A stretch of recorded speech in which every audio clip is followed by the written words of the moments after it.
Hello friends, happy Wednesday. I'm coming to you from one of our classrooms in our middle school. This window behind me where the shade is up, we've been getting water coming in after rainstorms like the one last night. We're trying to figure it out. We've had the roofer here. He can't figure it out. Our own maintenance staff have been studying it, can't figure it out. The principal, poor Sister Catherine, was looking everywhere trying to figure it out. Nothing. And me, I'm helpless. It's a frustrating process, right? So far today, no water on the floor, even after all that rain, no water around the frame. We'll see maybe later. And of course, we've got rain coming tonight and tomorrow, and I think Friday as well. And hopefully we discover it. The reason I'm sharing this is not to plea for those of you who are watching this to come up with a solution, although I'd be grateful for any ideas. But because sometimes in life we have problems that are not easily solved.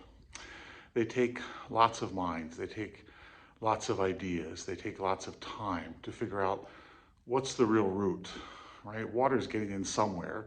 It might be 20 feet down the wall, it might be on the other side of the building, and water makes its way. And in time, we'll figure that out and we'll solve the problem.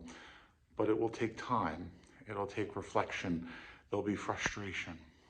And that's how it is in life, right? We've got problems, right? We've got sin with deep roots. We've got attitudes that come from our wounds.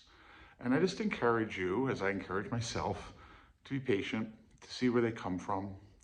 Sometimes from years ago, sometimes from past hurts, sometimes from our independence or frustration. But in time, all will be revealed.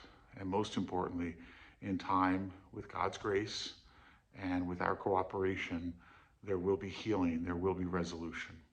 Remain hopeful as I am for this classroom and for this teacher and her students. Grateful for patience, grateful for many people who are collaborating. God is with you, even in the midst of challenges and problems that bring you to tears. Be hopeful, be hopeful. And may God bless you today, Father, Son, and Holy Spirit. Amen.